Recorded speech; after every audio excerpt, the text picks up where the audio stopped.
नमस्कार friends, to the point study में आपका स्वागत है। फ्रेंड्स, आज के इस वीडियो में हम लोग देख रहे हैं मुगल वंश के अंतर्गत देखेंगे जहांगीर के शासनकाल को। जहांगीर का शासनकाल 1605 से 1627 तक था और इनके जीवन काल में आज का जो टॉपिक इनसे रिलेटेड देखेंगे वो है दक्षिण अभियान, कंधार पराजय, इनका राजपूत नीति, धार्मिक नीति और विदेशियों का आगमन, और फिर इनके साम्राज्य का मूल्यांकन भी करेंगे। फ्रेंड्स, इसके पहले के वीडियो में हम लोग देख चुके हैं जहांगीर का जीवन काल, प्रारंभिक कार्य, खुसरो का विद्रोह, नूरजहां का राजनीतिक काल, और फिर इनके अभियान में मेवाड़, कांगड़ा, दक्षिण, ये सब चीज़ें देख चुके हैं। तो वो वीडियो, अगर आप इन सब वीडियो को अगर नहीं देखे हैं, मुगल वंश के जो वीडियो चल रहे हैं एनसीईआरटी का अगर नहीं देखे हैं तो आप ज़रूर उसको देखिएगा। काफ़ी मज़ा आने वाला है, बहुत ही अच्छी तरह चीज़ें समझाई गई हैं और आप उस वीडियो को देख लेंगे, मान के चलिए एग्ज़ाम में चीज़ें उससे बाहर नहीं होने वाली हैं। तो अगर फ्रेंड्स आप नए हैं चैनल को, अगर अभी तक आप सब्सक्राइब नहीं किए हैं तो ज़रूर सब्सक्राइब कर लीजिए, क्योंकि कंपटीशन से रिलेटेड सारी चीज़ें यहाँ पे बहुत ही अच्छी तरह से मिलने वाली हैं। हिंदी की भी क्लासेस चल रही हैं, जीएस की सारी क्लासेस चलेंगी और फिर मैथ की भी चलेंगी। तो ओवरऑल हर एक चीज़ आपको मिलने वाली है। हिंदी, साइंस जो है, हिंदी और जीएस की तो ज़बरदस्त अभी क्लासेस चल रही हैं और आप वीडियो देखते होंगे तो आपको पता ही चलता होगा। तो स्टार्ट करते हैं और आज का टॉपिक देखते हैं कि दक्षिण अभियान क्या था। तो जहांगीर भी अपने बाप और दादों के क्रम को निभाते हुए फिर जो है ये भी दक्षिण अभियान की तरफ, जो उस समय अकबर ने दक्षिण अभियान करके सबको मिला लिया था, उसी क्रम में ये भी जो है वहाँ पे जो दिक्कतें आ रही हैं उसको ख़त्म कर रहा है और चीज़ें बनाते हुए चल रहे हैं। उसी क्रम में मेवाड़ अभियान पहले, इसके पहले करने के बाद फिर जो है कांगड़ा और दक्षिण अभियान अभी कर रहे हैं। दक्षिण अभियान की अगर बात करें तो दक्कन में जहांगीर ने अपने पिता द्वारा आरंभ किए गए कार्य को पूरा करने का यहाँ पे प्रयास कर रहा है और अकबर के समय में खानदेश और फिर अहमदनगर के कुछ राज्यों को भी जीत लिया था। लेकिन अहमदनगर का राज्य समाप्त नहीं हुआ था, क्योंकि उस समय खानदेश हम लोग देखे थे अकबर के शासनकाल में, खानदेश तो पहले ही मिल जाता है फिर, लेकिन अहमदनगर में चीज़ें चलती ही रहती हैं। पूरी तरह से अहमदनगर साथ में नहीं आया था, तो उस चीज़ को दूर करने का यहाँ पे कोशिश हो रहा है। हुआ क्यों? क्योंकि यहाँ से अहमदनगर से दिक्कतें हमेशा होती थी शासनकाल में, इसलिए अकबर का भी नज़र था और इसको ख़त्म करने का, चीज़ों को मिलाने का। लेकिन यहाँ पे ख़त्म करने मिलने के बाद कुछ दिन के बाद फिर समस्या आ जाती थी। उसी क्रम में अहमदनगर का वजीर यहाँ का जो है मलिक अंबर था। अहमदनगर का जो है वजीर क्या था? मलिक अंबर था। उसने अहमदनगर के राज्य को सुसंगठित किया, चीज़ों को अहमदनगर को और संगठित कर किया, और फिर दक्षिण में मुगल सेनापतियों के आपसी मतभेदों का जो है इन्होंने लाभ उठाकर अहमदनगर के पूर्वी क्षेत्रों पर पुनः अधिकार कर लेता है।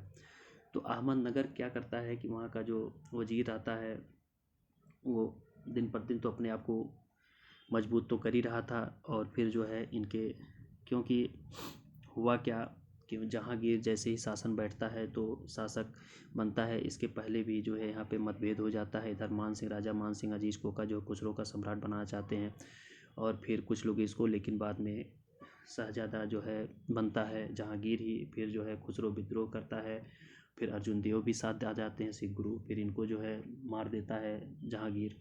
तो इस तरह से इन सबका लाभ उठाते हुए जो है अहमदनगर यहाँ पे अपना आगे प्रसार कर रहा है और इस तरह पूर्वी क्षेत्रों में पुनः अधिकार कर लेता है। अब इन सब चीज़ों को देखते हुए जहांगीर का दौरा होता है। 1617 में अहमदनगर राज्य और मुगलों में संधि हो जाती है, चीज़ें आती हैं, फिर यहाँ पे संधि कर ली जाती है और बीजापुर के राजा आदिल शाह ने खुर्रम को मूल्यवान उपहार भी दिए। बदले में जहांगीर उन्हें फर्जंद की उपाधि भी देता है। तो एक तरह से समझौता तो हो रहा है दोनों लोग में। तो दोनों लोग में समझौता में वहीं बीजापुर के शासक आदिल शाह होते हैं जो खुर्रम को मूल्यवान उपहार देते हैं, फिर जहांगीर उनको, उनके पुत्र को, उन्हें जो है फुरजंद की उपाधि देता है। खुर्रम वापस आने पर शाहजहां की उपाधि भी धारण करता है। 1617 का समय में जो है हुई संधि का मलिक अंबर ज़्यादा दिन तक पालन नहीं कर सकता। बाद में जो है ये चीज़ें, संधि तो हुई लेकिन ज़्यादा दिन तक जो है ये सब चीज़ें बन नहीं पाई, क्योंकि मलिक अंबर जो था यहाँ का राज्य का अहमदनगर शासक था वो ज़्यादा दिन तक ये सब निभा नहीं सका और 1620 आते तक उन्होंने मुगलों के विरुद्ध जो है विद्रोह कर दिया। 1620 में 17 में समझौता हुआ दोनों लोग में कि चीज़ें अब जैसे है वैसे चलती रहेंगी, लेकिन 17 इसके बाद में 20 आते आते अंबर जो है फिर जो है विद्रोह कर देता है और शाहज़ादा खुर्रम जो शाहजहाँ के द्वारा फिर ये विद्रोह को दबाया जाता है। तो शाहजहाँ खुर्रम जो है जहांगीर का पुत्र था, फिर इसको जो है विद्रोह को ख़त्म कर दिया जाता है। 1622 का समय आता है और फिर शाहज़ादा खुर्रम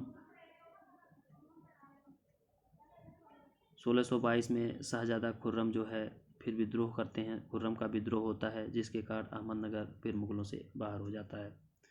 तो ये क्रम चल रहा है जहांगीर के जीवन काल का। जो इनका दक्षिण अभियान है बड़ा उलट फेर चल रहा है। कभी अहमदनगर दिक्कत कर रहा है तो कभी खुर्रम दिक्कत कर रहा है। तो फिर खुर्रम अब विद्रोह 1622 में कर रहा है। इसका लाभ लेकर जो है आपका मलिक अंबर जो है इसका लाभ लेकर जो है वो फिर जो है अहमदनगर नियंत्रण से बाहर हो रहा है। इसके बाद में फिर जो है खुर्रम का विद्रोह। अब खुर्रम का विद्रोह दबाने के लिए महाबत खां को जो है अहमदनगर भेजा जाता है खुर्रम का विद्रोह दबाने के लिए। फिर मलिक अंबर पर दबाव डालकर शाहजहाँ को जो है अहमदनगर से निष्कासित किया जाता है और फिर बालाघाट पर मुग़लों का जो है पुनः नियंत्रण किया जाता है। तो ये सारी चीज़ें खुद के जब दिक्कत करने लगते हैं तो और बड़ी शासक के पास समस्याएं आ जाती हैं। तो अहमदनगर तो कर ही रहा था, लेकिन अहमदनगर के साथ जो है जहांगीर का खुर्रम भी करना शुरू कर दिया। फिर महाबत खां को जो भेजा जाता है। फिर मलिक अंबर जो वहाँ का अहमदनगर का शासक होता है उस पर दबाव डालकर शाहजहाँ को फिर वहाँ से बाहर किया जाता है। फिर बालाघाट पर मुग़लों का पुनः नियंत्रण स्थापित किया जाता है। 1626 आते आते जो है मलिक अंबर की मृत्यु हो जाती है और फिर मलिक अंबर ने जो है दक्षिण में टोडरमल की भू राजस्व प्रणाली को लागू भी वहाँ पे किया था। तो काफ़ी अच्छी व्यवस्था थी टोडरमल की भू राजस्व प्रणाली। और उसने ठेके पर ज़मीन देने की पुरानी प्रथा को समाप्त कर दिया था अगर वहाँ मलिक अंबर की बात करें तो, क्योंकि ठेके पर जो ज़मीन देने की प्रथा होती थी उसे इजारेदारी व्यवस्था कहा जाता था। इजारे व्यवस्था, इजारेदारी, ये सब चीज़ों को हम आगे देखेंगे। तो इजारेदारी व्यवस्था भी वहाँ पे चलती थी। तो ओवरऑल अगर बात करें हम दक्षिण अभियान की, तो दक्षिण अभियान में जो है अकबर के समय से ही दक्षिण अभियान चलता रहा जिसमें खानदेश और ये सब चीज़ें तो अकबर के साथ थी, लेकिन अहमदनगर ऐसा था जो बीच में दिक्कत करता रहता था। और फिर वही जो अहमदनगर जो है मुग़ल के सेनाओं के जो है सेनापतियों का मतभेदों को पाकर जो है फिर ये जो है पूर्व की ओर अधिकार करता है। 17 में फिर जो है सेना जाती है खुर्रम के नेतृत्व में, ये जहांगीर के नेतृत्व में, और दोनों में फिर समझौता हो जाता है और अच्छी तरह से चलाता है। लेकिन ज़्यादा दिन तक मलिक अंबर जो है फिर इसको सह नहीं पाता और 20 में फिर जो है विद्रोह कर देता है और फिर शाहज़ादा खुर्रम फिर इसको दबा देता है। लेकिन ये 20 में करता है, 22 में फिर शाहज़ादा खुर्रम जो है फिर विद्रोह कर देता है। इसी विद्रोह के कारण जो है अहमदनगर जो है फिर जो है बाहर हो जाता है। इसके बाद में खुर्रम के विद्रोह को दबाने के लिए महाबत खां भेजा जाता है। महाबत खां जो है मलिक अंबर से अहमदनगर से जो है निष्कासित करने को कहता है इनको कि आप इनको निष्कासित करिए और इसके बाद फिर जो है बालाघाट पर मुग़लों का नियंत्रण होता है। 1626 में मलिक अंबर की मृत्यु हो जाती है। इसके बाद में चीज़ें समाप्त हो जाती हैं। फिर अहमदनगर को भी जो है कब्जे में कर लिया जाता है। और अहमदनगर की बात करें तो वहाँ पे भू राजस्व प्रणाली भी लागू हुई थी। मलिक अंबर जो टोडरमल व्यवस्था लागू किया था और पुरानी इजारेदारी व्यवस्था को भी समाप्त कर दिया था। अब बात करते हैं कंधार की विजय, कंधार की पराजय। तो कंधार की बात करें तो जहांगीर के समय एक पराजय थी कंधार जो है अपने सामरिक और व्यापारिक महत्व के कारण भारत और फारस का मेरुदंड कहा जाता था। कंधार के रास्ते से ही सारी चीज़ें होती थी और यह भारत का द्वार और मध्य एशिया और फारस से आने वाले आक्रमणियों को रोकने का प्राकृतिक मोर्चा भी था। तो कई मोर्चों से सामरिक और व्यापारिक मार्ग से काफ़ी महत्व रखता था कंधार। 1622 में जो है फारस के शाह अब्बास कंधार को मुगलों से पुनः छीन लेते हैं। 1622 में देखिए यहाँ पे घटना हो रही है, इधर खुर्रम दिक्कत कर रहा है, उधर वो लाभ पाकर यहाँ छीन रहे हैं। तो फारस अब्बास जो कंधार को मुगलों से जीत लेता है और जहांगीर के शासनकाल में कंधार जो है ईरानियों के कब्जे में चला जाता है। इसका लाभ पाकर तो चीज़ें पहले शासक के समय बहुत सारी समस्याएं होती थी, हर चारों तरफ दुश्मन होते थे, एक तरफ आप कुछ कर रहे हैं तो दूसरी तरफ उसका लाभ लेके तीसरा लाभ ले लेता था। तो इस तरह से कंधार जो है इनके हाथों से चला जाता है। तो कंधार की अगर बात करें, वहाँ के जो शासक था वो शाह अब्बास था। अब जहांगीर के राजपूत नीति की बात करें तो राजपूत की नीति कैसी थी जहांगीर की, तो अकबर के समय की जो राजपूत नीति थी कमोबेश जो है जहांगीर के समय भी वो बनी ही रही, वैसे ही चीज़ें चलती रही। राजपूतों से ज़्यादा दिक्कत इनको हुआ नहीं, क्योंकि हम लोग इनके इतिहास में देखें अहमदनगर दक्षिण अभियान इनका ज़्यादा दिक्कत किया और वहीं पे उलझे रहे दक्षिण में ही, और वो भी अहमदनगर जो अकबर भी जहाँ उलझा था वहीं पे भी जुलते रहे। और एक बात करें अगर कांगड़ा विजय की, तो इन्होंने अकबर जो नहीं जीत पाया था उसको भी जीतते हैं कांगड़ा को। तो राजपूत नीति काफ़ी अच्छी थी, क्योंकि पहले ही पस्त कर दिया जाता है राजपूतों को। और मुगलों और राजपूतों के वैवाहिक संबंध भी अभी भी होते रहे, और राजपूत जो है अपने क्षेत्र से बाहर भी सूबेदार के रूप में नियुक्त होते रहे, प्रशासन में उच्च पद इनको मिलता रहा, तो काफ़ी खुश थे, चीज़ें चलती जाती थी। इनके समय में समस्या एक बढ़ी जो है पंजाबियों जो सिख धर्म से जो है इनका, जब पांचवें गुरु अर्जुन देव को जब ये जहांगीर मार देता है, इसके बाद में अब चीज़ें इनके लिए एक नई समस्या खड़ी हो जाती है। जहांगीर की धार्मिक नीति की बात करें तो धार्मिक नीति उस तरह से तो नहीं कह सकते हैं, क्योंकि ये कांगड़ा विजय के बाद जो है गाय को कटवाते हैं, तो अकबर जैसी तो नहीं कह सकते, लेकिन कमोबेश चलती है। धार्मिक नीति की बात करें तो अकबर का ही इन्होंने अनुसरण किया, किंतु कुछ दिन बाद जो है दीन इलाही को यह समाप्त कर देता है और सुलह कुल की नीति को जारी रखता है। तो यह क्या करता है, धार्मिक नीति में दीन इलाही को समाप्त कर सुलह कुल की नीति जारी करता है। वहीं अगर सिंहासन रूढ़ होने के 7वें वर्ष यानी 1612 में ही जो है रक्षाबंधन का त्यौहार और अपनी कलाई पर राखी भी बंधवाता है, तो धार्मिक सौहार्द को ये बनाए रखने की कोशिश करता है। और अपवाद स्वरूप भी बात करें तो ये राजौरी कश्मीर के ब्राह्मणों को दंडित भी किया, अजमेर के वराह मंदिर को भी इसने तोड़ा और गुजरात के जैनियों को सजा भी दी। तो जो अकबर ने नहीं किया था वो भी इसने किया, और कांगड़ा विजय के बाद गाय को भी इसने काटा। तो ये सारी चीज़ें धार्मिक सौहार्द को बिगाड़ा और कुछ धार्मिक सौहार्द को बनाने की कोशिश भी की। तो अकबर जैसी कमोबेश बात नहीं कर सकते, नहीं कुछ तरह से किया इसने। तो ये इम्पॉर्टेंट है कि दीन इलाही को समाप्त किया था इसने, और सुलह कुल को नीति को लागू किया था, रक्षाबंधन को त्यौहार और रक्षाबंधन का त्यौहार भी मनाया, और फिर जो है कश्मीर के ब्राह्मणों को दंडित भी किया, अजमेर के वराह मंदिर को तोड़ा और गुजरात के जैनियों को सजा भी दी। तो ये इसकी कुछ अच्छाई और बुराई थी धार्मिक में। विदेशियों के दौरे जो इसके समय में हुए हम लोग देखेंगे, मॉडर्न में भी देखेंगे, और अभी जो इसी का शासनकाल था। तो कैप्टन हॉकिंस और टॉमस रो जहांगीर के शासनकाल में ही व्यापारिक अनुमति प्राप्त करने भारत ही आए थे। और अगर हॉकिंस की बात करें तो यह एक साहसिक नाविक था जो 1608 में सूरत आया। इंग्लैंड के राजा जेम्स प्रथम जो है भारत के मुगल सम्राट अकबर के नाम का एक पत्र लाया था। जब वहाँ से चला था तो अकबर का जानता था कि अकबर ही यहाँ का शासनकाल है, उन्हीं के नाम से जेम्स, उस समय जो जेम्स प्रथम थे, ये चीज़ें क्वेश्चन पूछा गया है कि अकबर के समय इंग्लैंड के राजा कौन थे, तो जेम्स प्रथम का ये दूत था, और उनका जो है एक पत्र भी लाया था व्यापारिक अनुमति प्राप्त करने के लिए। किंतु यहाँ पहुँचा तो सम्राट के अकबर की मृत्यु हो चुकी थी और बादशाह जहांगीर जो है पद पा गया था। हॉकिंस जो है जहांगीर से आगरा में मिला 1609 में, ये चीज़ें इंपॉर्टेंट हैं। कहाँ मिला, आगरा में जो है 1609 मिलता है। इनसे फारसी में बात करता है, और इतने में तो जहांगीर काफ़ी खुश हो जाता है, और फिर हॉकिंस को जो है इंग्लिश खान की उपाधि भी देता है। क्या देता है, इंग्लिश खान की उपाधि देता है। अगर टॉमस रो की बात करें तो टॉमस रो भाई साहब 1615 में जेम्स प्रथम इनको भेजता, 1615 में आते हैं ये, और जहांगीर से सूरत में अंग्रेज़ों का व्यापार करने के लिए फरमान प्राप्त करने में सफल हो जाते हैं। तो हॉकिंस जो आता है तो अभी जो है ये आगरा में इनसे बात करता है और यहाँ पे इनके साथ रह लेता है, लेकिन जब टॉमस रो आता है तो ये 1615 में फिर फरमान पा जाता है। तो इस चीज़ें हम लोग देखें कि जो है, तो दो लोग इनके समय में आए थे, वो थे हॉकिंस और टॉमस रो। अगर वहाँ के राजा की बात करें तो जेम्स प्रथम थे। इसके बाद में हम लोग देखते हैं इनकी मृत्यु जहांगीर की मृत्यु की बात करें तो नवंबर 1627 में इनकी मृत्यु होती है।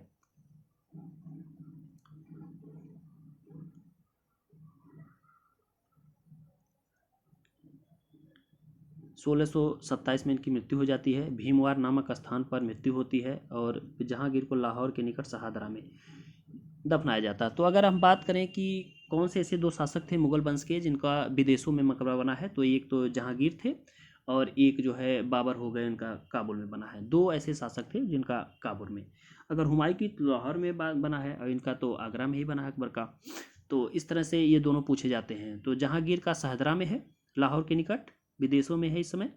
और फिर जो है दूसरे हो गए आपके बाबर, जिनका काबुल में है।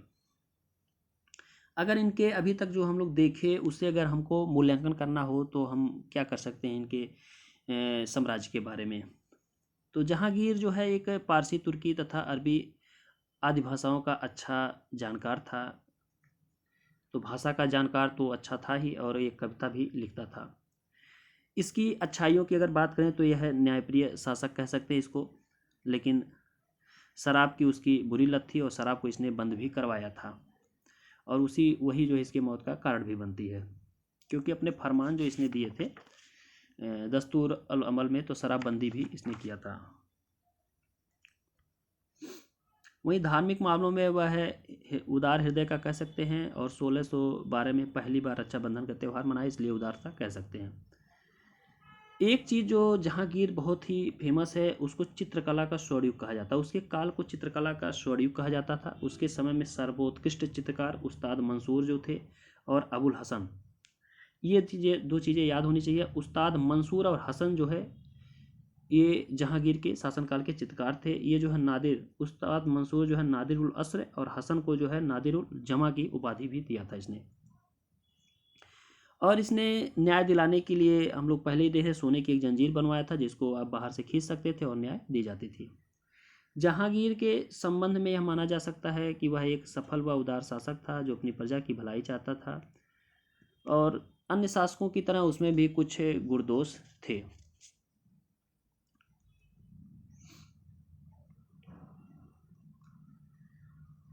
और उसमें युग की परिस्थितियों और आवश्यकताओं को परखने की क्षमता भी थी।